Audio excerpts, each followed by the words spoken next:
Hello and welcome to another video. In this video we're going to be working on find mode in a binary search tree. And so in this problem you have the root of a binary search tree without duplicates and you want to return the mode, i.e. the most frequently occurring element in it. If the tree has more than one mode, return them in any order. Assume BST is defined as follows. The left subtree of a node contains only nodes with keys less than or equal to the node's key, and the right subtree contains only nodes with keys greater than or equal to the node's key. Both left and right subtrees must also be binary search trees. And so what's weird about this problem is usually for almost every problem with the BST has unique values, but in this one, you can have weird stuff like this where you have repeating values. So here, our mode would be 2, and you might think like, well, I can just somehow figure out a way to track, like maybe all my nodes with the same values would be right next to each other, right? So I'll have like 1, 2, 2, and then maybe I'll have like a 4 over here, and then like this might have another 4 and so on. But the problem is this isn't necessarily true, so you can't just like keep track of 2 nodes next to each other. And that's what I actually originally tried to do, and I actually made a problem where I would just like check, you know, do I have the same node, and if I do, let's increase my count and so on. And so the other example is for this one, with a node of just 0, you want to return 0. So here is the case that I got you that was weird, and so here it is right here. So let's think about this one. So like I said before, you can't really just like check for nodes that are right next to each other, because here there's a 6 here and there's a 6 here. And this does still maintain the property of like a BST where, yeah, every node here is bigger than 2, and every node here is less than or equal to 6, but they're not necessarily unique. So the question is like, how do I keep track of this 6 and this 6? And how do I keep track of this 2 and this 2? Right? Like I can't just like see what values returned or something, right? Like I can't just like return up here, because then like how do I maintain the 6 value and maintain all these other values? That seems kind of hard. And so the property we're going to use is no matter, even if a BST is like that. Now obviously, so really quick, and a really easy solution is just either have a hash map or like do some kind of traversal and get an array of all the values, and then from there get the frequencies. Like that's like an easy problem, right? Like you just traverse every node, get a hash map, and then, you know, check out which key has like the biggest value. So I'm not going to go over that one. But for a BST, even like this, where you do have duplicate values, there is still a property that an in-order traversal will still give you increasing values. So let's actually run an in-order traversal of this and see what we get. And then this will give us like intuition of what to do.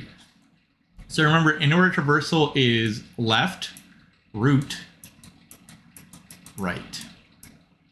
So we're going to run this traversal. So we're going to start here. So obviously left, which means we go left as far as possible. So we will go here.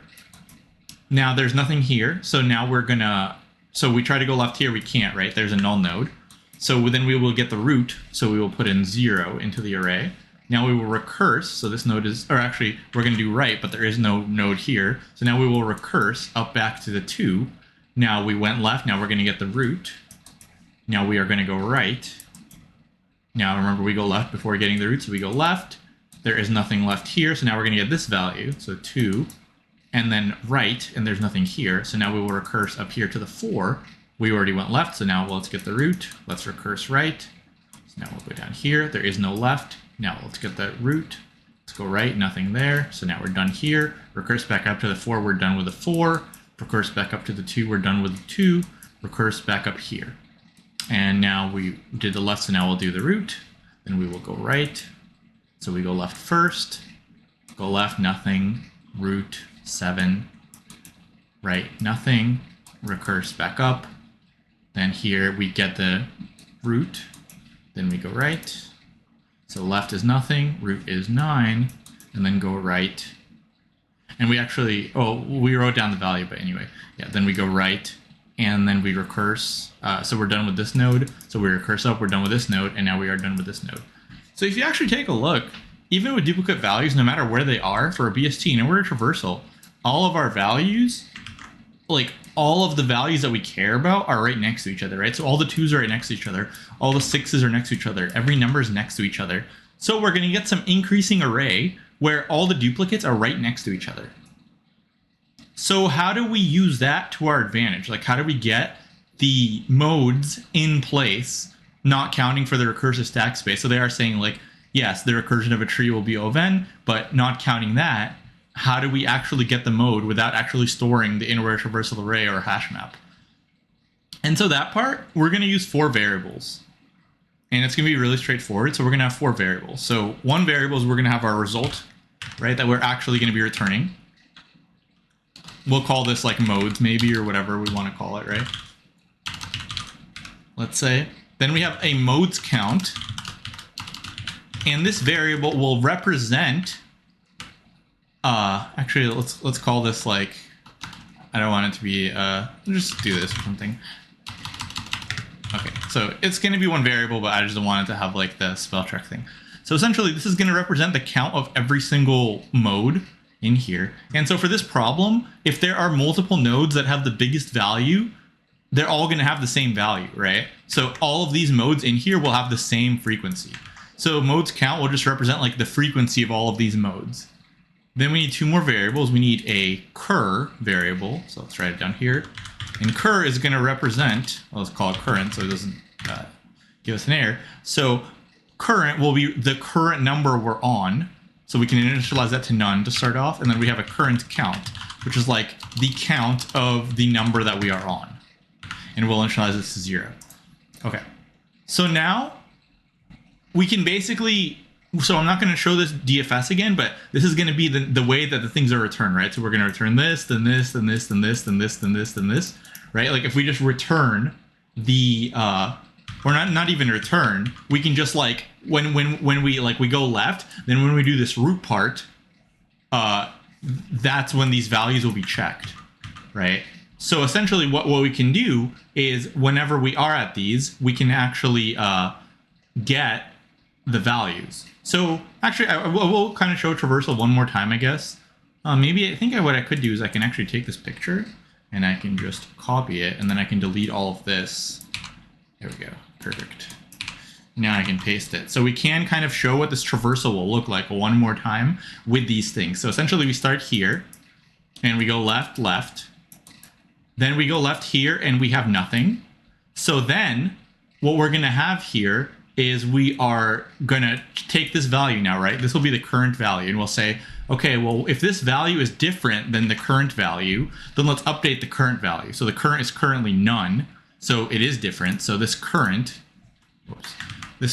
will now be 0.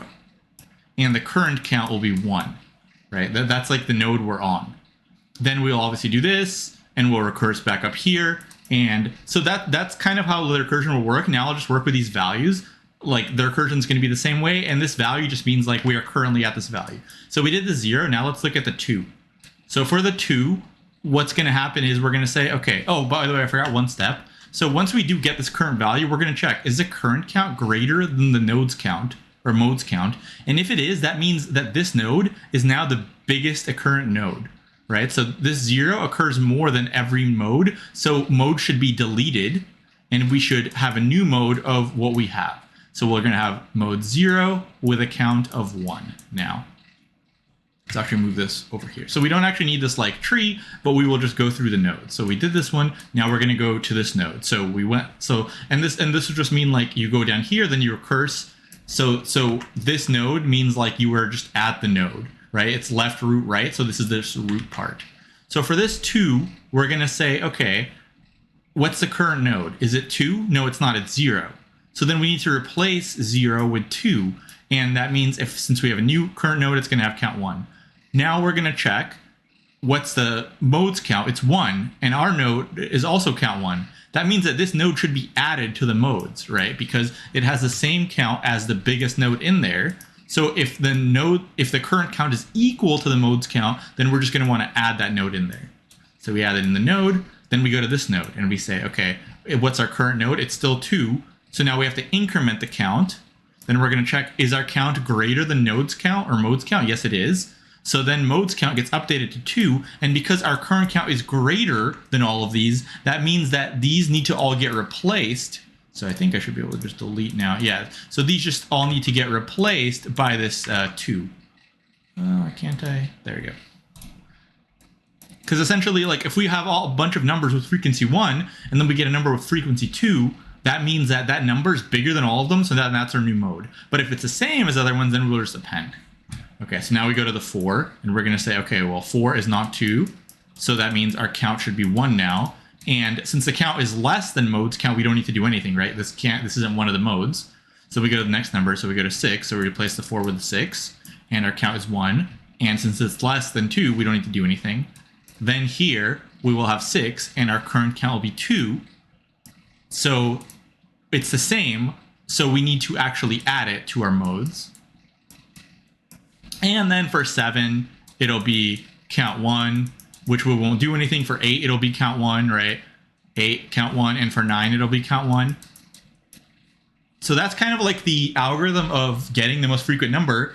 If you know all the duplicates are in order, you just keep track of like how many of the number do I have, and if it's greater than what I had before, I will replace that number, and I'll delete this whole array of modes because now this is my most occurrent element. And if it's the same, then I'll just add it to the array.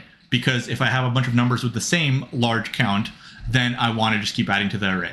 So that's kind of the algorithm, and it's pretty straightforward. So we can write this as well. So if current count is greater than modes count, then we want to replace array with cur and update count. If they are equal, just add cur to modes. And the nice thing is that even if we add a number, like let's say we add this 6, the nice thing is if there are more, then we'll just get a greater count and we'll just replace it later. So it's okay to add right away. Like it's not going to cause an error. And that's pretty much it for like the algorithm. Like you basically have to realize that in an in-order traversal, even with this tree with duplicates, I know this is kind of rare to have duplicates, but even with this problem with duplicates, you're still going to have all of your same number right next to each other, and then you can just keep track of like how many are there. And by doing this, by just checking the number one at a time, and just only keeping track of the last number and these 4 variables, we keep like the minimum information we need to update our modes without actually storing this whole array, right? So this modes is going to be the result, which we have to have, obviously. But then for the modes count and current count, these are all just variables. So this is just like 3 variables. We're not actually storing the array. So this is like a much better time complexity. Like I said, it'll still be the same. But if you assume that the traversal is 0 and you're not counting your result, then this would be an O of 1 space solution. Okay, and so now we can code it up. Okay, so instead of mode, I'm going to call this result, and I'm going to have a result count and a cur count.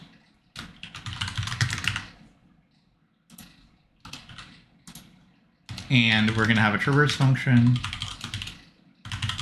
which if there's not a node, we can just return. I'm not going to check for like nodes existing. I'm just going to recurse to them. And then we will go left. And now we have to do our logic for actually like getting filling out these values. So essentially, because we made these outside of the function, we can't modify them inside the function unless we use non-local.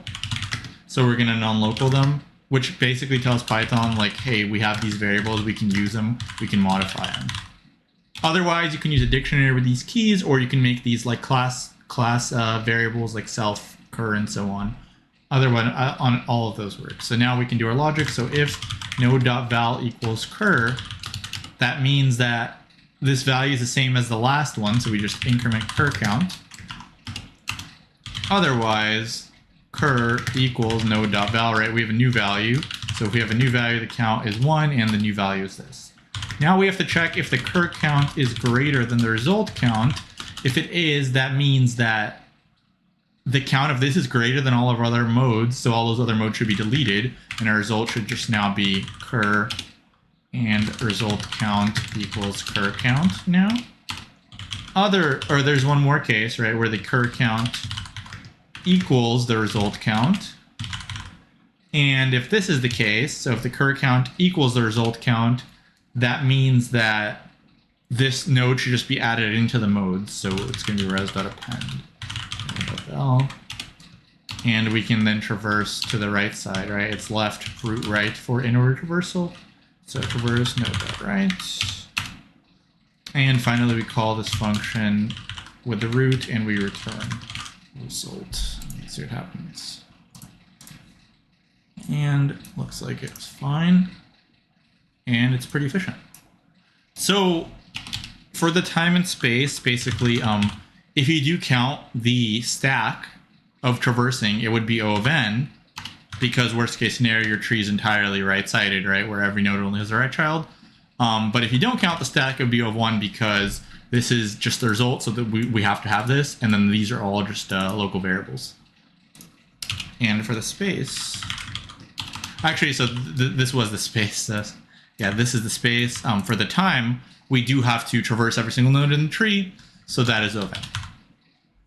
And yeah, so that's going to be all for this problem. Hopefully this was helpful. Definitely think the follow-up section where you have to do it in constant space is definitely like not an easy problem, but just like a normal hash map or something would be an easy problem. So hopefully you enjoyed this one, and if you did, please like the video and subscribe to the channel, and I'll see you in the next one. Thanks for watching.